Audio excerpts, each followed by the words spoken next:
In today's video, we're looking at the roadmap that Bless Unleashed just released. We'll see what they have planned for us in PvP, dungeons, and much more. And you'll get to know how I feel about the whole process from a console player's perspective.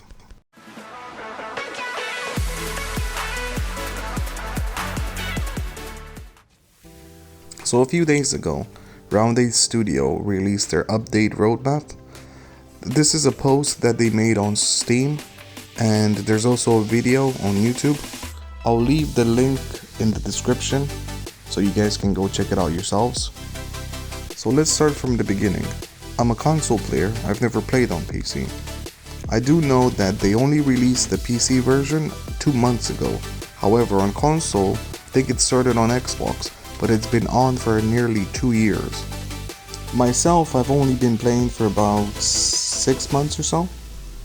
So when I had just started playing, maybe 3 months ago, they were already feeling like they were neglecting the console version, and they were pouring a lot of effort into the PC release. But we'll get more into that later on. So the first thing that they talked about happens in October. That's when the new PvP season's supposed to start. Apparently they're gonna have a 5-player lair challenge featuring LiQWYD. I'm not really sure how to pronounce his name, but there is a little showcase video in the one that they posted, so you guys might want to have a look at it after you watch this. It does seem pretty interesting, to be fair. Next is gonna be a level 40 time dungeon, so for players that are level 40 and above. That sounds pretty exciting. We'll just have to wait and see what kind of dungeon it is. Then there's a PvP flag system. Apparently they're concerned about the fact that people get killed a lot in the open world. I've experienced that too, but they plan on making a server where PvP is not allowed, so you can just go and fish in Red Sun Basin at your heart's content. Lastly is just a new world boss, the Twisted Soul Reverend. And then in November, there's gonna be a few changes to the system apparently. They plan on adding a dungeon difficulty modifier feature. From what they said in the video, they seemed concerned about the fact that there's a lot of people that had leveled pretty quickly and they didn't expect that. And with that in mind, they plan on adding a feature where you can adjust what kind of difficulty the particular dungeon is, and obviously it's gonna reward you for your performance. In other words, if you plan on queuing a dungeon like Lich for example, and you feel like that dungeon is too easy for you, you can simply raise up the difficulty level and you'll get compensated accordingly. So it seems like more and more they're trying to encourage people to grind dungeons and get rewarded for them. Next up is rune adjustment system. Apparently they do plan on adding some kind of feature that lets you re-roll the runes that you have on an item. They didn't explain how that would work, but it seems like it is something that a lot of people are looking forward to. Personally, I don't like that because I know how hard and how rewarding it was for me to get max roll stuff with the proper runes attached to them. And lastly, the potential system. Again, they didn't really go into detail on how it works exactly, but apparently it's some sort of buff that you can get by combining things that you find around the world. However, that buff is for your entire account. So for example, you can get like, let's say 300 HP buff that you can share between all your characters at any given time. Next up in December, we're gonna have new content, as in guild versus guild events. Apparently they plan on adding something for guild versus guild. I saw a little bit of it and it seems like it's similar to 15s but for your whole guild. Next is a combat training area. Apparently they plan on adding something that lets you try out builds and things like that. I feel like this is a lot like how your instance works when you go to your estates, where it's just yourself and you can't really interact with other players, and that just simply lets you try out builds and test your damage and things like that. Next is gonna be new skills and blessings. Apparently they plan on adding a new hero's blessing, which to me sounds a lot like an ancient weapon quest but for blessings. They did try to imply that the new hero blessing won't make the old ones obsolete, but at the same time that it will perform better. And that just convinced me that yeah, it will be very similar to an ancient weapon quest. Next is combat and livelihood blessings can be activated simultaneously, which does make sense because you would want to have them at the same time. Some of them at least, sometimes.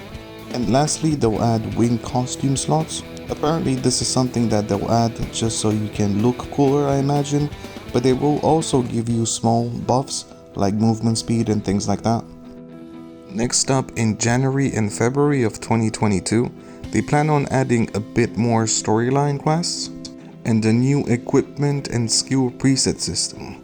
I am assuming this is something where you can make your own presets in case you want to do bosses or in case you want to do PvP and such. So that seems pretty good. And then in February, we're gonna have our new class, the Assassin, finally coming out. Again, they did showcase the new class in the video clip that they posted, but to me, it seemed like it's gonna be too overpowered. They did say themselves that that's a class that does a lot of damage, but it's very difficult to play and everything like that. But we all know, for us veterans, that is basically telling me that it's gonna be a class that's gonna be overpowered compared to every other ones.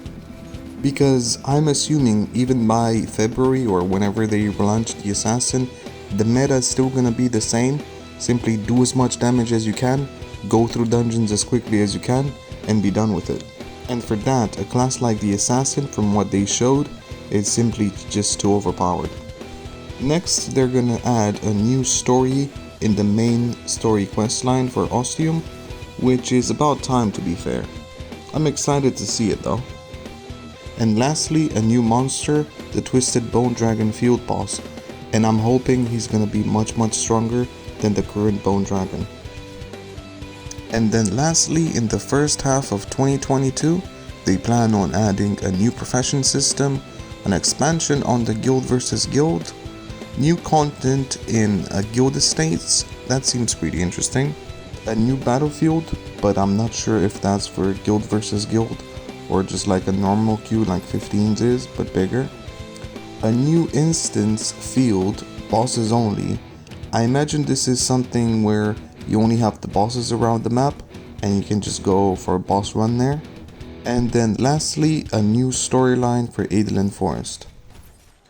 So you'll be able to see now the whole roadmap in its entirety and what they plan on bringing and when. With that out of the way, I want to give you guys my honest opinion about how this affects us, especially if you play on console. As I was saying in the beginning, it seems a lot like they don't really care about console anymore, and here's my thoughts on why they do that. The video was published, as I said, by Round 8 Studio, and it seems that on the PC version, they hold the whole rights of the game. On console, however, they're partnered with Bandai Namco, and that pretty much means that Round 8 Studio can't really do much without the agreement of Bandai Namco. From my personal experience, from what I've noticed from Bandai on Namco, the games that they publish are very rarely, if any, pay to win, and they care a lot about the gaming communities for the games that they publish. But at the same time, it seems that they have some sort of stipulation where if Round 8 Studio publishes anything for PC, they are obligated to publish it on console too. And that would give us the reason on why they've taken so long to bring the patch to console, and also why they're really not that interested in console anymore.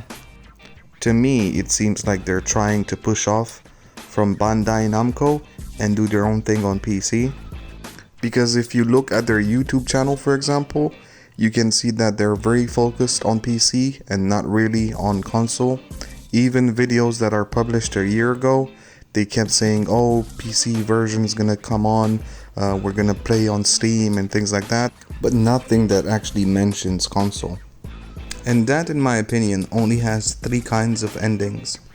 Either they turn the console game off, so they will only have the PC version, or they buy out Bandai and Namco, giving themselves free reign to do whatever they want on console too. Or the third option is Bandai Namco buys Round 8 Studio rights to publish the game on console. But enough ranting, and let's focus on the good parts.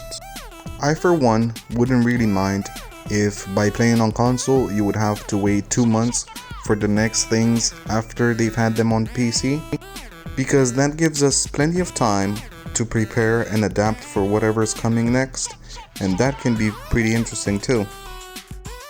So realistically speaking, even though it says that a lot of these things are going to be released in October or November, it's a high chance that we won't get them on console and we'll have to wait a while longer, because they're planning on releasing Awakened in mid-October, and I doubt they'll have enough time to adjust everything for the new things that they plan on bringing in October or November in their roadmap. Now, we all know that Round 8 Studio doesn't really publish anything for the community. They don't really go the extra mile to let everybody know what's going on. And because of that, I strongly recommend you guys to subscribe to my channel, because I post updates and new videos regularly. And that way you can stay on top of everything that's going on in Bless Unleashed. That concludes our video for today. Thank you very much for watching. If this has helped you, make sure you leave a thumbs up. Please enjoy the rest of this clip. And as always guys, take care when you're kiting on low health.